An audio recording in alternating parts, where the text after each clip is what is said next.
एकदा गोटे भूतिया परी स्वर्गरु थाई देखिला धरापृष्ठ बहुत सुंदर। धरापृष्ठरे मनुष्य ठारू आरंभ करी जंगलर जीवजंतु बहुत आनंदरे बुलुछंती। एहा देखि ता मनरे धरापृष्ठ को जीवा पाई इच्छा जाग्रत हैला। तेणु से कहिला, अरे बा, मु खाली कहानी रे सुनिथिले धरापृष्ठरे सबुठारू दुष्ट प्राणी रुहंती बोली, हेले प्रकृत रे यह मिथ्या थिला। मु जहा देखि पारुछि धरापृष्ठ बहुत सुंदर। मु मोर जीवन काल मध्यरे अनेक जगह बुलिलिणी, हेले धरापृष्ठ केबे भी बुलिनी। तेणु मु जाउछि थरे धरापृष्ठ बुली आसिबि। परी एपरी कही सेठारू अदृश्य होइगला एवं तापरे से धरापृष्ठरे पहुंची गला। सेठारे पहुंचीबा परे तार मन को गोटिए संदेह आसिला। तेणु से कहिला, अरे जदि कहानी अनुसारे सतरे धरापृष्ठरे समस्ते दुष्ट होइथिबे ना, ताहले मो पूरा फसी जेबे। तेणु मु मोर प्रकृत रूपरे न बोली रूप परिवर्तन करी बोलिबी। ओ जदि मते लागिला कि ए धरापृष्ठरे सब ठीक बोली, ताहले मु मोर प्रकृत रूप समस्त को देखाइबी। से एपरी कही निजर रूप परिवर्तन करी गोटिए छोट छुआ रूप धारण कला ओ तापरे कहिला, अरे एबे मो पूरा मनीष परी देखा जाउछि। जदि मु ए बेसरे बोले ताहले मते केही भी चिन्हि पारिबे नाही। अरे हाँ, आउ गोटिए कथा, जदि ए छड़ी को धरी हाथ रे बुलेबे ताहले एटा कोनोसी मूल्यवान पदार्थ भाबी मो हाथरू किए छड़ाई कि नहीं पारे। तेणु मते एटा को केउटे गोटे लोचै कि जिबाकू पड़िबो। से एपरी कही छड़ी को गोटे जगार लुचाई देला ओ सेठारू पलाइला। एवं धीरे धीरे समय गड़ी राति होइगला। राति हेबा परे गोटे बिलुआ जंगल रे भोकिला अवस्था खाद्य खोजुथिला। अरे यार, सकाळू आज काम मु जाईके उठितिले, मते किछि भी खाइबा को मिलुनी। मो जीवन रे बोधे एपरी प्रथम थर हेउची मु खाइबा को पाइले नाही। सकाळे गोटे हरिण छुआ हाथरे लागितिला जे हेले से धरा छुआ देलानी। मते जा लागुची आज मते पूरा भोकिला अवस्था रे रहिबा को पड़िबो। आउ बेसी विलंब न करी जाउची नईरु टिके पानी पी देबी। कम से कम मो पेट तो पूरी जेबो। बिलुआ एपरी कहिछि कि नाही, हठात तार नजर पड़िला किछि दूर रे गोटे गछ मूले कौन गोटे चिकचिक करुथाए। एहा देखि बिलुआ टिके आश्चर्य होई कहिला, अरे ये कौन? एटा की प्रकार जिनिसटा से गछ मूल जळुछि? मु काई एपरी जिनिस केबे भी देखि नथिले। अरे सेटा आ नागमणि नुह तो? अरे हो हो, सेटा बोधे नागमणिटा। केउ साप बोधे सेइटारे रखि कुआडे पळाई जाईछि। से मणिटा को जाउछि नै जेबे एवं काली आउ शिकार को जेबेनी। ओ ए मणि को नै मार्केट रे बिके टंका आनी खाद्य किणी खाइबी। एपरी कही बिलुआ से आलोक आसुथिबा जागा पाखकू गला एवं सेठारे पहुंची से जळुथिबा वस्तु को उठाइला एवं देखिला से जहा को मणि बोली भाबुथिला प्रकृत रे सेटा मणि नुह, बरं गोटिए छड़ीटे। एहा देखि बिलुआर मन बहुत दुख होइगला। तेणु से कहिला, अरे यार, मु मणि भाबी एटा को आसीथिली, हेले एठार तो गोटिए छड़ी पड़िथिला। एबे एहा मोर कोनोसे काम रे आसीबो नाही। मु कोन ए छड़ी माध्यम रे खाद्य खाई मोर पेट पुराई पारिबे की? बिलुआ एतिकी कहिछि कि नाही, हठात तार सामनारे अनेक खाद्य प्रकट होइगला। एहा देखि बिलुआ टिके आश्चर्य हेबा सह बहुत खुशी मध्य होइगला ओ तापरे से कहिला, अरे मते जा लागुछि एटा बोधे जादू छड़ीटा। मु खाद्य कथा कहिबा मात्रे एठारे खाद्य प्रकट होइगला। तेणु खाद्य खाइबे पछरे जाउछि आगे ए छड़ी को नेई एठारू पळाइबी। नहले जदि छड़ी रखिथिबा लोक एटा को आसे ताहले मो हातरे किछि भी बंचिबोनी। माने ए छड़ी को से नेई जिवो। बिलुआ एपरी कही से छड़ी को नेई ସେଠାରୁ ପଳାଇଲା ଏବଂ କିଛି ସମୟ ପରେ ଭୂତିଆ ପରି ସେଠାକୁ ଆସିଲା ଓ ବହୁତ ଖୁସିରେ କହିଲା, ଆରେ ବା, ଏ ମର୍ତ୍ତ୍ୟମଣ୍ଡଳ ଦେଖିବାକୁ ଏତେ ସୁନ୍ଦର ବୋଲି ମୁଁ କେବେ ବି ଜାଣିନଥିଲି। ଯଦି ଆଗରୁ ଜାଣିଥାନ୍ତି ଏଟା ଏତେ ସୁନ୍ଦର ବୋଲି ତାହେଲେ କେବେଠାରୁ ଏଠାକୁ ବୁଲିବାକୁ ଆସିଥାନ୍ତି। ଆଜି ଏତେ ବୁଲିଲେ ଯେ ମୋର ଗୋଡ଼ ହାତ ବହୁତ ଜୋରେ ବିନ୍ଧିଲାଣି। ତେଣୁ ଯାଉଛି ଗୋଟିଏ ଅଦୃଶ୍ୟ ଘର ବନାଇ ଏଠାରେ ଟିକେ ବିଶ୍ରାମ ନେବି ଏବଂ ତା ପରଦିନ ସକାଳେ ପୁଣି ଆହୁରି ବୁଲିବାର ଅଛି। ସେ ଏତିକି କହିଛି କି ନାହିଁ, ହଠାତ୍ ତାର ନଜର ପଡ଼ିଲା ସେ ଯେଉଁଠାରେ ତାର ଛଡ଼ି ରଖିଥିଲା ସେଠାରେ ତାର ଛଡ଼ି ନାହିଁ। ଏହା ଦେଖି ସେ ବହୁତ ଜୋରେ ଡରିଗଲା, କାରଣ ସେ ତାର ଛଡ଼ି ବିନା ପୁରା ଅନ୍ଧ, ମାନେ ତାର ଶକ୍ତି ଜମା ବି କାମ କରିବ ନାହିଁ ଓ ତା ଛଡ଼ା ଛଡ଼ି ବିନା ସେ ତାର ପୂର୍ବ ରୂପକୁ ଫେରି ପାରିବ ନାହିଁ।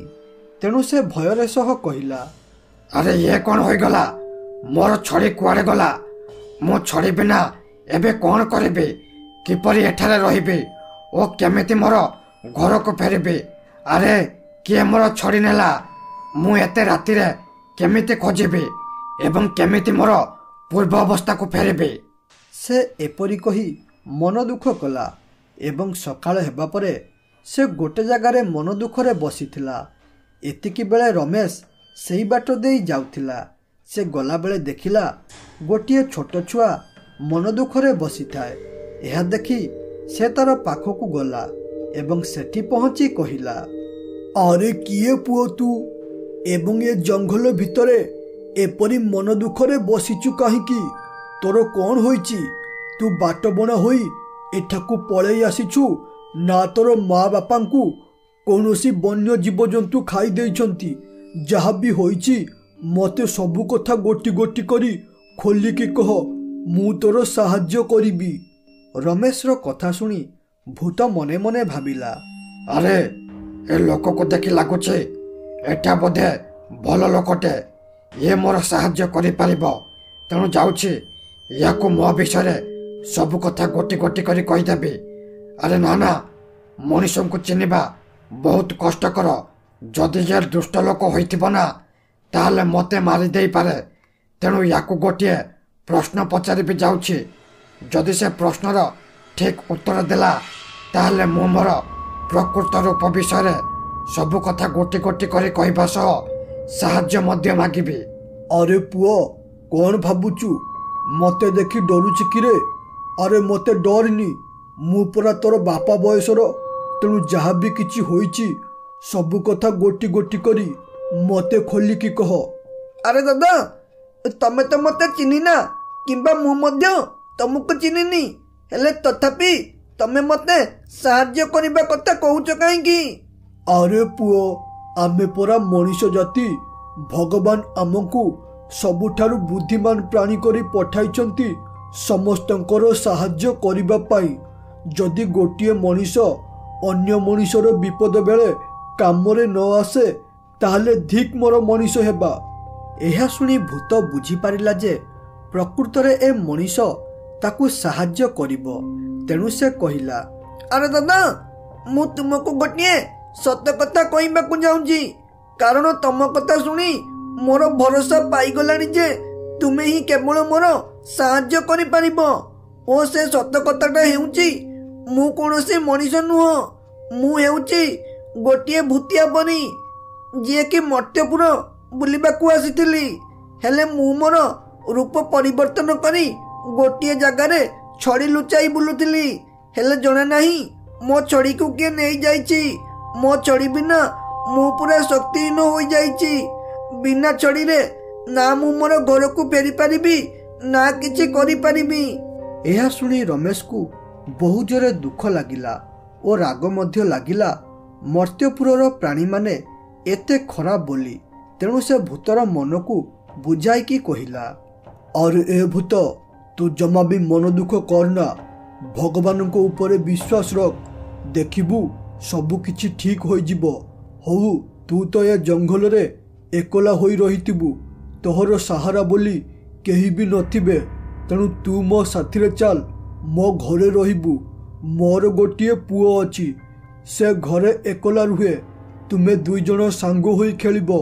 ଆଉ ହଁ, ମୁଁ ତତେ କଥା ଦେଉଛି, ତତେ ତୋର ଛଡ଼ି ଖୋଜିକି ଦେବାର ମୁଁ ସାହାଯ୍ୟ କରିବି। ଏହା ଶୁଣି ଭୂତ ମନ ଟିକେ ଖୁସି ହେଲା ଓ ତାପରେ ସେ ରମେଶ ସାଥିରେ ତାର ଘରକୁ ଗଲା ଓ ସେଠାରେ ପହଞ୍ଚିବା ପରେ ରମେଶ କହିଲା, ଆରେ ମୋର ପୁଅ ବିଜୁ, ଶୀଘ୍ର ଏଠାକୁ ଆସ। ଦେଖ, ତୋ ପାଇଁ ମୁଁ କ'ଣ ନେଇକି ଆସିଛି, ଶୀଘ୍ର ଆସ ଦେଖ। ସେ ଏତିକି କହିବା ପରେ ବିଜୁ ସେଠାରେ ପହଞ୍ଚିଗଲା ଓ କହିଲା, ଆରେ ବାପା, କାହିଁକି ସକାଳୁ ଏତେ ଜୋରେ ପାଟି କରି ମତେ ଡାକୁଛ? ମୁଁ ଶୋଇଥିଲି, ମୋର ନିଦ ଭାଙ୍ଗିଗଲା। ହଉ, ଏବେ କୁହ, ତମେ ମୋ ପାଇଁ କ'ଣ ଉପହାର ନେଇକି ଆସିଛ? ଆରେ ପୁଅ ବିଜୁ, ଦେଖ, ଇଏ ହେଉଛି ରଜତ। ତୁ ସବୁବେଳେ ମୋ ପାଖରେ କାନ୍ଦିକି କହୁ କି ତୁ ଏକଲା, ତୋ ସାଙ୍ଗ କେହି ନାହାନ୍ତି ବୋଲି। ହେଲେ ଆଜିଠାରୁ ଇଏ ହେଉଛି ତୋର ସାଙ୍ଗ। ଇଏ ସର୍ବଦା ତୋ ସାଥିରେ ରହିବ ଓ ତୋ ସାଙ୍ଗ ହେବ। ଏବେ ତୁ ଖୁସି ତ? କ'ଣ କହୁଛ ବାପା? ଇଏ ଆମ ସାଥିରେ ରହିବ ଓ ମୋର ସାଙ୍ଗ ହେବ? ଏକଥା ଭାବିଲା ବେଳକୁ ମତେ ବହୁତ ଖୁସି ଲାଗୁଛି। ଆରେ ଏ ରଜତ, ତୁମେ ତ ଆଜିଠାରୁ ଆମ ଘରେ ରହିବ ଓ ଏବେ ମତେ କୁହ, ତୁମେ ମୋର ସାଙ୍ଗ ହେବ ତ? ଯଦି ତୁମେ ମୋର ସାଙ୍ଗ ହେବ, ତାହେଲେ ମୋ ପାଖରେ ଥିବା ସମସ୍ତ ଖେଳନାକୁ ଆଜିଠାରୁ ଆମେ ସାଙ୍ଗ ହୋଇ ଖେଳିବା। ଆରେ ହଁ ହଁ ବିଜୁ, ମୁଁ ତୋର ଆଜିଠାରୁ ସାଙ୍ଗ। ଆମେ ଦୁଇ ଜଣ ଏଠାରେ ସର୍ବଦା ଭାଇ ପରି ରହିବା ଓ ଖେଳିବା ମଧ୍ୟ। ଦୁହେଁ ଏପରି କଥା ହୋଇ ଖୁସି ହେଲେ ଏବଂ ରମେଶ ମୁଣ୍ଡରେ ଗୋଟିଏ କଥା ପୁରାଇଥାଏ, କେମିତି ସେ ଭୂତର ଛଡ଼ିକୁ ଖୋଜିବ ଏବଂ ତାକୁ ସାହାଯ୍ୟ କରିବ। ଏପରି ମନେ ମନେ ଭାବି ରହିଲା ଏବଂ ତା ପରଦିନ ସକାଳ ହେବା ପରେ ସେ ଭୂତ ଛଡ଼ି ରଖିଥିବା ଜାଗା ପାଖକୁ ଗଲା ଏବଂ ସେଠାରେ ପହଞ୍ଚିବା ପରେ କହିଲା, ଅରେ, ଯଦି ଭୂତ ଏଠାରେ ଛଡ଼ି ଲୁଚାଇଥିଲା, ତାହେଲେ ନିଶ୍ଚିତ ଏଇ ଆଖପାଖରୁ କିଏ ନେଇଛି। ତେଣୁ ମୋତେ ଟିକେ ଏଇ ଆଖପାଖରେ ଭଲରେ ଖୋଜିବାକୁ ପଡ଼ିବ। ଯଦି କିଏ ଏଇ ପାଖରୁ ନେଇଥିବ, ତାହେଲେ ମୁଁ ଯେମିତି ହେଉ ଏଠାରୁ ଛଡ଼ି ନେଇକି ପଳାଇବି। ସେ ଏପରି କହି ଆଖପାଖରେ ଖୋଜିବାରେ ଲାଗିଲା। ସେ ଖୋଜୁ ଖୋଜୁ ଦେଖିଲା ଗୋଟିଏ ନୂଆ ଘରଟେ ତିଆରି ହୋଇଥାଏ। ସେ ଘରକୁ ଦେଖି ରମେଶ ଟିକିଏ ଆଶ୍ଚର୍ଯ୍ୟ ହୋଇଗଲା, କାରଣ ସେ ପ୍ରତ୍ୟେକ ଦିନ ଜଙ୍ଗଲକୁ ଆସେ, ହେଲେ ଜଙ୍ଗଲରେ ଏପରିକା ଘର କେବେ ବି ଦେଖିନଥିଲା। ହେଲେ ହଠାତ୍ ଏଠାରେ ଘର ଆସିଲା କୁଆଡ଼ୁ ଓ ଯଦି ବି କିଏ ଘର ତିଆରି କଲା, ତାହେଲେ ଏତେ ଶୀଘ୍ର ଘର ହେଲା କେମିତି? ସେ ଏପରି ଭାବି କହିଲା, ଅରେ, ଇଏ ତ ବଡ଼ ଆଶ୍ଚର୍ଯ୍ୟ କଥା। ଜଙ୍ଗଲରେ କିଏ ଏପରି ଗୋଟିଏ ସୁନ୍ଦର ଘରଟେ ବନାଇଲା ଓ ଏହା ଛଡ଼ା ଏତେ ଶୀଘ୍ର ଘରଟା ଏଠାରେ କେମିତି ହେଲା? ୟା ସହିତ ଆଉ ଭୂତ ଛଡ଼ିର କିଛି ସମ୍ପର୍କ ନାହିଁ ତ? ତେଣୁ ମୋତେ ଟିକେ ଭଲରେ ପତା ଲଗାଇବାକୁ ପଡ଼ିବ।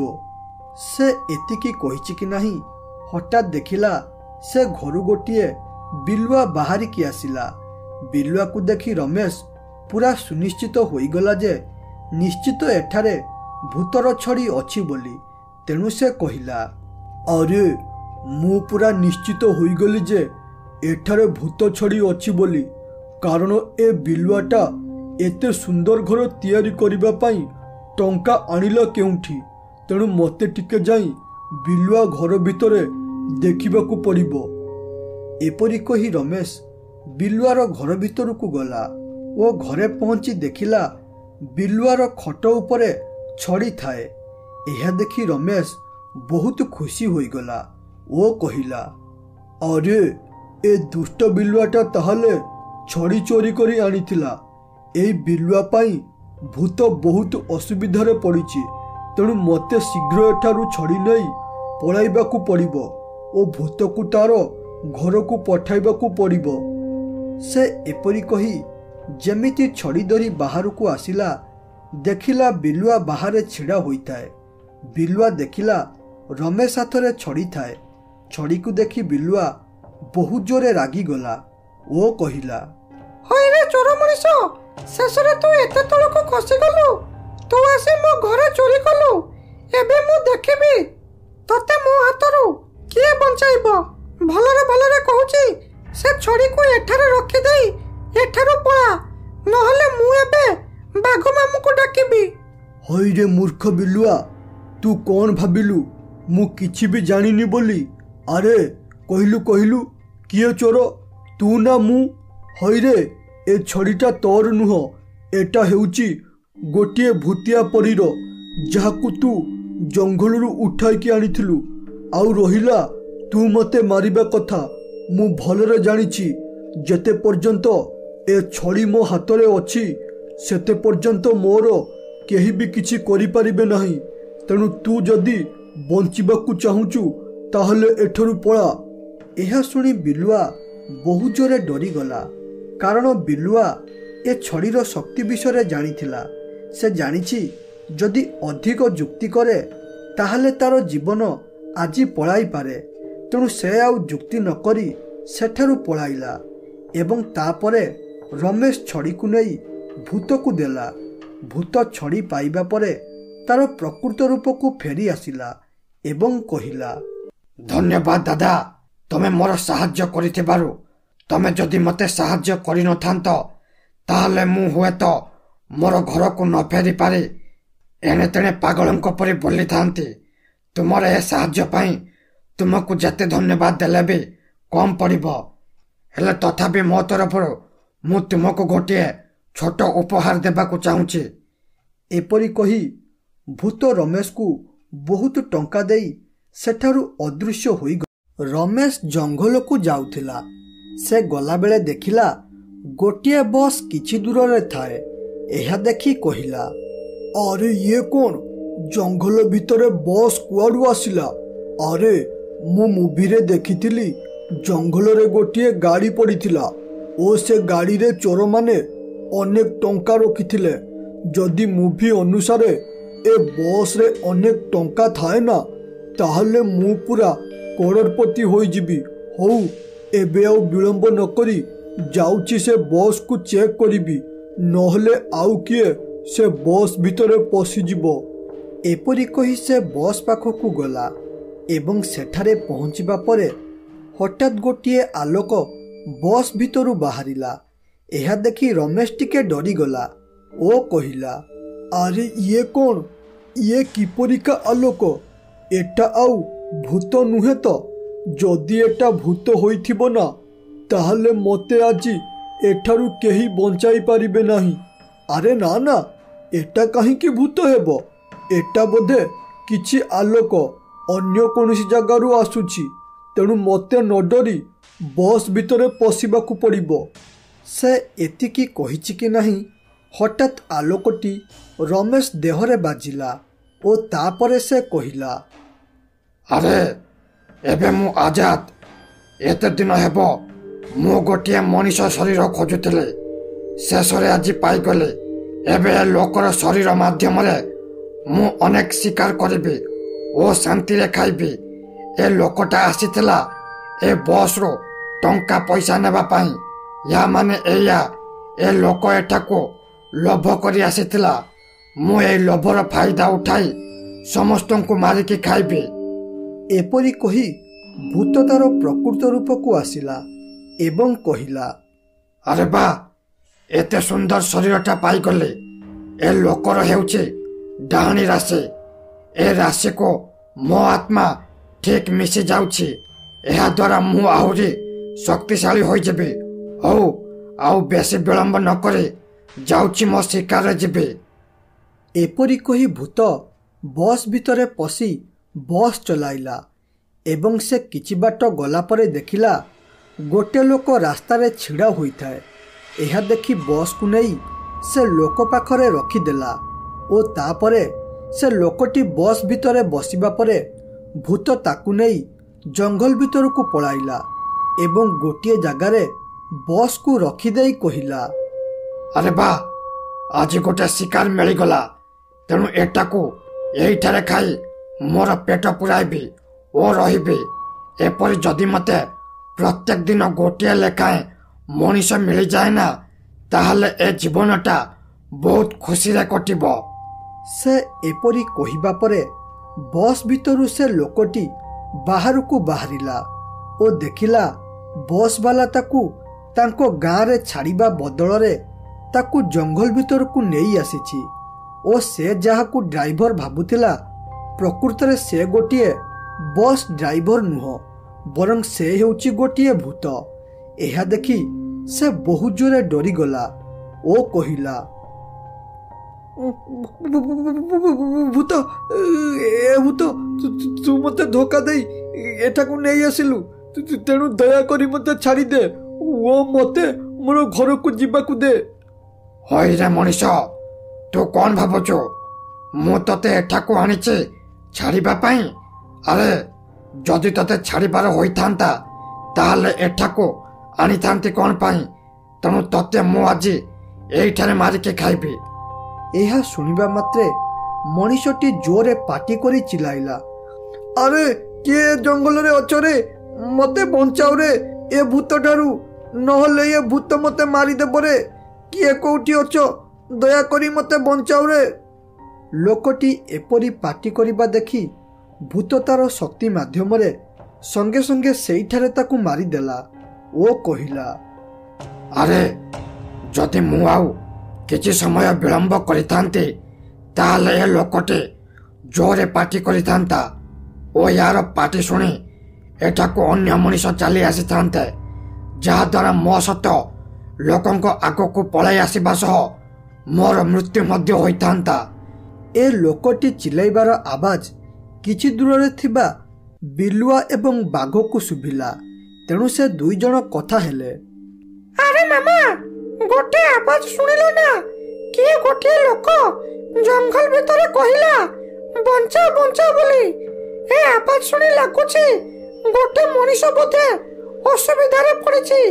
ଆଉ ତାର ସ୍ୱରକୁ ଶୁଣି ଏପରି ଲାଗୁଛି ସତେ ଯେମିତି ମଣିଷଟା କୌଣସି ଏକ ଭୂତ ଆବରଣରେ ପଡ଼ି ଯାଇଛି। ଆରେ ହଁ ହଁ ବିଲୁ, ମୁଁ ସେ ଆବାଜ ଶୁଣିଛି, ହେଲେ ମୋତେ କାହିଁ ଏପରି ଲାଗୁନି କି କୌଣସି ଭୂତ ସେ ମଣିଷଟାକୁ ମାରୁଥିବ ବୋଲି। ମୋତେ ଲାଗୁଛି ସେ ମଣିଷ କୌଣସି ଖେଳ ଖେଳୁଥିବେ, କାରଣ ସେମାନେ ଏପରି ଚିଲାନ୍ତି। ତେଣୁ ଆମେ ସେପରି ଭାବିବାଟା ଭୁଲ ହେବ। ବାଘ ଓ ବିଲୁଆ ଏପରି କଥା ହୋଇ ରହିଲେ ଏବଂ ତା ପରଦିନ ସକାଳ ହେବା ପରେ ଭୂତ ପୂର୍ବଦିନ ପରି ତାର କାମରେ ବାହାରି ପଡ଼ିଲା। ହେଲେ ଆଜି ତାର ବେଳଟା ବୋଧେ ଭଲ ନଥିଲା, କାରଣ ସେ ବହୁତ ସମୟ ହେବ ବସ୍ ଚଲାଇବା ପରେ ମଧ୍ୟ ଆଜି ଗୋଟେ ବି ମଣିଷ ପାଇଲା ନାହିଁ। ଏହା ଦେଖି ସେ ବହୁତ ନିରାଶ ହୋଇଗଲା। ତେଣୁ ବସ୍କୁ ଗୋଟେ ଜାଗାରେ ରଖିଦେଇ କହିଲା, ଆରେ ଇଏ କ'ଣ? ଆଜି ସକାଳ ପହରୁ ମୁଁ ବସ୍ ଚଲାଉଛି, ହେଲେ ଏପର୍ଯ୍ୟନ୍ତ ମୋତେ ଗୋଟେ ବି ଶିକାର ମିଳିଲା ନାହିଁ। ମୋତେ ଯାହା ଲାଗୁଛି ଆଜି ମୋତେ କେହି ବି ମିଳିବେ ନାହିଁ ବୋଧେ। ତେଣୁ ମୁଁ ଯାଉଛି ଜଙ୍ଗଲ ରାସ୍ତାରେ ଯିବି। ଯଦି କୌଣସି ଜୀବଜନ୍ତୁ ମିଳନ୍ତି ତାହେଲେ ମୁଁ ତାଙ୍କୁ ମାରିକି ଖାଇବି। ଏପରି କହି ଭୂତ ଜଙ୍ଗଲ ରାସ୍ତା ଦେଇ ବସ୍କୁ ନେଲା। ସେ ଜଙ୍ଗଲ ରାସ୍ତାରେ କିଛି ବାଟ ଗଲା ପରେ ଦେଖିଲା ରାସ୍ତା କଡ଼ରେ ଗୋଟିଏ ବାଘ ଓ ବିଲୁଆ ଛୁଆ ଛିଡ଼ା ହୋଇଥାନ୍ତି। ଏହା ଦେଖି ସେ ତାଙ୍କ ଦୁଇ ଜଣଙ୍କ ପାଖରେ ବସ୍ ରଖିଦେଇ କହିଲା, ଆରେ ଏ ବାଘ ଓ ବିଲୁଆ, ତମେ ଏଠାରେ ଏମିତି ଛିଡ଼ା ହୋଇଛ କାହିଁକି? ଆସ ମୋ ବସ୍ରେ ବସ। ମୁଁ ତୁମକୁ ମାଗଣାରେ ଏ ଜଙ୍ଗଲ ବୁଲାଇବି। ତେଣୁ ଡେରି ନକରି ଶୀଘ୍ର ବସ୍ରେ ବସ। ଆରେ ଏ ବାଘ, ଆମେ କେବେ ବସ୍ରେ ବସି ନାହାନ୍ତି। ଏମିତିରେ ମୋତେ ବସ୍ରେ ବସିବା ପାଇଁ ବହୁତ ଇଚ୍ଛା ଥିଲା। ତେଣୁ ଚାଲୁନୁ ଆମେ ଏ ବସ୍ରେ ଫ୍ରିରେ ବସି ବୁଲିବା ଏବଂ ଜଙ୍ଗଲ ଦେଖିବା। କ'ଣ କହୁଛୁ କହ? ଯଦି ତୁ ମନା କରିବୁ ତାହେଲେ ଆମେ ଏ ବସ୍ରେ ବସିବା ନାହିଁ। ଆରେ ମୁଁ ମନା କରିବି କାହିଁକି? ବସ୍ରେ ବସିବା ପାଇଁ ଖାଲି ତୋର ଏକଲା ଇଚ୍ଛା ନାହିଁ, ବରଂ ମୋର ମଧ୍ୟ ବହୁତ ଇଚ୍ଛା ବସ୍ରେ ବସିବା ପାଇଁ। ତେଣୁ ଚାଲ ଏ ବସ୍ରେ ବସିବା। ଯଦି ଟଙ୍କା ଦେଇ ଏ ବସ୍ରେ ବସିବା କଥା ହୋଇଥାନ୍ତା ତାହେଲେ ହୁଏତ ମୁଁ ମନା କରିଥାନ୍ତି, ହେଲେ ଏ ଡ୍ରାଇଭର ଆମକୁ ଫ୍ରିରେ ବସାଉଛି ମାନେ ଚାଲ ଆଉ ବିଳମ୍ବ ନକରି ବସ୍ରେ ବସିବା। କଥାରେ ଅଛି ଶସ୍ତାରୁ ହୀନସ୍ତା। ଏ ଦୁଇ ଜଣ ଜାଣିନଥିଲେ ଆଜି ହେଉଛି ତାଙ୍କର ଶେଷ ଦିନ, କାରଣ ଏ ଯେଉଁ ବସ୍ରେ ବସିବାକୁ ଯାଉଛନ୍ତି ସେଟା ତାଙ୍କୁ ମୃତ୍ୟୁ ଆଡ଼କୁ ନେଇଯିବ ବୋଲି। ଏ ଦୁଇ ଜଣ ବସ୍ରେ ବସିବା ପରେ ଭୂତ ତାଙ୍କ ଦୁଇ ଜଣଙ୍କୁ ନେଇ ଜଙ୍ଗଲ ଭିତରକୁ ପଳାଇଲା। ଏବଂ ତା ପରଦିନ ସକାଳ ହେବା ପରେ ରଘୁ ଓ ରାଜେଶ ବସଷ୍ଟାଣ୍ଡ ପାଖରେ ଛିଡ଼ା ହୋଇଥିଲେ। ଆରେ ରାଜେଶ, ତୁ ପ୍ରଥମ ଥର ପାଇଁ ବାହାରକୁ ଯାଉଛୁ, ତେଣୁ ସେଠାରେ ଦେଖିକି ଚଳିବୁ। ଖାଇବା ପିଇବା ଠିକ୍ ସମୟରେ କରିବୁ, ଆଉ ସେଠି କାହା ସାଥିରେ ଝଗଡ଼ା କରିବୁ ନାହିଁ। ରଘୁ ଏପରି କହୁଥିବା ବେଳେ ବସ୍ ଆସି ପହଞ୍ଚିଗଲା। ବସ୍କୁ ଦେଖି ସେ କହିଲା, ଆରେ ସାଙ୍ଗ, ବସ୍ ଆସିଗଲା। ଏବେ ତୁ ଯା ଭଦ୍ରକ। ଭଦ୍ରକରେ ପହଞ୍ଚିବା ପରେ ମୋତେ କଲ୍ କରିବୁ। ଜିନିଷପତ୍ର ଦେଖିକି ନେବୁ। ଆଉ କିଛି ଅସୁବିଧା ହେଲେ ମୋତେ କଲ୍ କରିବୁ। ଏପରି କହିବା ପରେ ରମେଶ ବସ୍ରେ ବସି ସେଠାରୁ ପଳାଇଲା ଏବଂ ଏପାଖରେ ବାଘ ତାର ପୁଅକୁ ଡାକିଲା। ଆରେ ପୁଅ ସେରୋ, କୁଆଡ଼େ ଗଲୁ? ଶୀଘ୍ର ଆସ, ଆମେ ମାମୁଁ ଘରକୁ ଯିବା। ବହୁତ ଦିନ ହେବ ଆମେ ମାମୁଁ ଘରକୁ ଯାଇନାହାନ୍ତି, ତେଣୁ ଶୀଘ୍ର ବାହାରକୁ ଆସ। ବାଘର ଏକଥାରେ ସେରୁ କିଛି ବି ଉତ୍ତର ନ ଦେବାରୁ ସେ କହିଲା, ଆରେ ଏ ପିଲାଟା ବିନା ଟିକେ ବି ଘରେ ରହୁନି। ଖାଲି ସେ ବିଲୁଆ ପୁଅ ସଙ୍ଗେ ବାହାରେ ଖେଳୁଛି। ଏକରେ ମୋତେ ଡେରି ହେଉଛି, ହେଲେ ଏ ସମୟରେ ଏ ଛୁଆ ଖଣ୍ଡକ ମୋତେ ମିଳୁନାହିଁ। ଏବେ ପୁଣି ମୋତେ ବିଲୁଆ ଘରକୁ ଯିବାକୁ ପଡ଼ିବ। ଏପରି କହି ବାଘ ବିଲୁଆ ଘରକୁ ଯାଉଥିବା ବେଳେ ବାଟରେ ବିଲୁଆକୁ ଦେଖି ବାଘ ରହିଗଲା ଓ କହିଲା, ଆରେ ବିଲୁଆ, ତୁ ବାଟରେ ମିଳିଗଲୁ, ଭଲ ହେଲା। ମୁଁ ଏବେ ତୋରି ପାଖକୁ ଯାଉଥିଲି, କାରଣ ମୁଁ ମୋର ପୁଅ ସେରୁକୁ ଖୋଜୁଛି। ସେ ତୋ ପୁଅ ସାଥିରେ ତୋର ଘରେ ଖେଳୁଛି କିରେ? ଆରେ ମାମା, ମୁଁ ବି ତୁମ ପାଖକୁ ଏଇଆ ଭାବି ଯାଇଥିଲି କି ମୋ ପୁଅ କାଳେ ତୁମ ଘରେ ଥିବ, ହେଲେ ଏବେ ତୁମେ କହୁଛ ତୁମ ପୁଅ ମଧ୍ୟ ନାହିଁ। ତାହେଲେ ଏ ଦୁଇଟା କେଉଁଠି ଖେଳୁଥିବେ? ଆରେ ବିଲୁ, ମୁଁ ଟିକେ ଗୋଟେ ଜାଗାକୁ ଯିବି ବୋଲି ବ୍ୟସ୍ତ ହେଉଛି, ହେଲେ ଏ ଛୁଆଟା ବି ଏହି ସମୟରେ ମିଳୁନି। ଆଜି ଖାଲି ମୋ ହାବୁଡ଼ରେ ପଡ଼ୁ, ତାକୁ ଏମିତି ପିଟିବି ଯେ ସେ ଯେମିତି ଆଉ କେବେ ବି କୁଆଡ଼େ ଯିବନି। ହଉ ମାମା, ସେ କଥା ଛାଡ଼। ଯାହା ହେବା କଥା ହୋଇଗଲାଣି। ଏବେ ଚାଲ ଆମେ ସେ ଦୁଇ ଜଣଙ୍କୁ ଖୋଜିବା। ସକାଳୁ ଦିଟା ପିଲା ଗଲେଣି ଯେ ଏପର୍ଯ୍ୟନ୍ତ ଫେରିବାର ନାଁ ନେଉନାହାନ୍ତି।